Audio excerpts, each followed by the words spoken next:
ఈ చోరీ సావిత్రి కనవచ్చని కాయనికో ఎప్పుడు వస్తుందో ఏమో. మా మంగళేంటి నన్ను పిలుస్తుంది? ఏం చెప్తావు మరి అంత urgent? Savitri RBI governor sir ని అర్జెంట్ గా పళ్ళు సావిత్రి. ఆర్బీఐ గవర్నర్ సార్ని కలుసుడంటే ఊర్లో ఉన్న సర్పంచ్ సార్ని కలుసుడు అనుకుంటున్నావా? అయినా ఎందుకు మంగళి? అరే జనాలు బంగారం మీద ఎందుకు అంతగానం ఖర్చు పెడుతుర్రో సార్ అస్సలు తెలియదట. పోయి చెప్పొస్తా చెప్పు సావిత్రి. అబ్బా నీకేం తెలుసు అని చెప్పొస్తావు? ఏ భారీ ఆచకేరిచిని బంగారం ఎందుకు కొంటారో నాకంటే ఎక్కువ ఎవరికి తెలుసు సావిత్రి. కాయవాత కర్రిచి తూ నీకే మెరక మంగళి, మస్తు గప్పాలు కొడుతున్నావు గాని. బంగారం అంటే సామాజిక భద్రత, ఆర్థిక భద్రత, పెట్టుబడి, సామాజిక స్థితి ఇవన్నీ వస్తాయి బంగారం అంటే. ఏందబ్బా ఏందో పెద్ద పెద్ద మాటలు అంటున్నావు, నాకు ఒక్క ముక్క అర్థం కాలే. పైసలు కూడా పెట్టి దేనికన్నా పెట్టుబడి పెట్టినాం అనుకో సావిత్రి ఊడ్చుకోవచ్చు.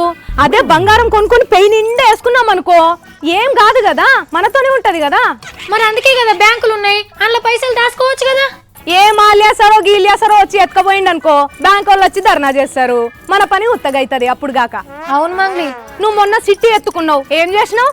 ఆ చిట్టి లేబట్టి బంగారు బుట్టలు చేపించుకున్నా, ఉంగరం కొనుక్కున్నా. మరి మీ అన్న కొడుకు తొట్టెల దావత్కి ఏం కొనుక్కుపోయినావు? అద్దతులం గొలుసు తీసుకోవైనా మళ్ళా మనకి ఎప్పుడన్నా తిరిగి పెడతారు కదా మంగళి. అందుకే కదా బంగారం కొనుక్కునేది. పేదోళ్ళ తన బంగారం ఉంటే పైసలు ఉన్నట్టే ఫీల్ అవుతారు. మరి అంటే మరి కొందరు సోకులు అన్నీ కూడా కొనుక్కొని పెట్టుకుంటారు, మరి దాన్ని ఏమంటారు?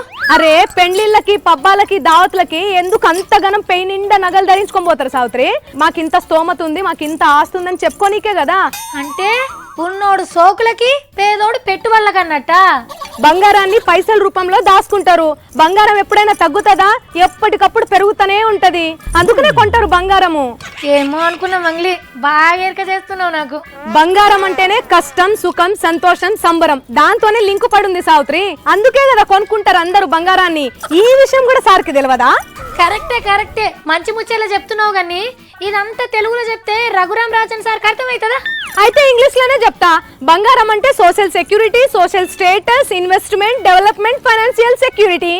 అబ్బా మంగళి, అచ్చం బ్యాంకు వాళ్ళు చెప్పినట్టే చెప్పినావు కదా. మరి నువ్వే కదా చెప్తే గిట్ల చెప్తేనే సార్ కెరకైతుందని గిట్లనే చెప్పొస్తా. గాముచ్చడు తెలియకనే సార్ ఆగమాగం అవుతుండు సావిత్రి. సరే నువ్వు అన్నట్టు ఆ సార్కి చెప్పి ఏం చేస్తావు? ఎందుకు ఇదంతా ఇప్పుడు చెప్పు. బంగారం ఎందుకు కొంటారో తెలియనికి కోట్లు పెట్టి కమిటీలు ఏర్పాటు చేస్తురంట సావిత్రి. అదే నాకు 1 కిలో బంగారం ఇస్తే నేనే చెప్పొస్తా కదా ఈ ముచ్చట సార్కి. అవ్వా లాస్ట్ కి అయితే నీ లాభం చూసుకున్నావు కదా. ఆయనకి ఇవన్నీ తెలుసుకునేందుకు ఒక కమిటీ వేయాలనా?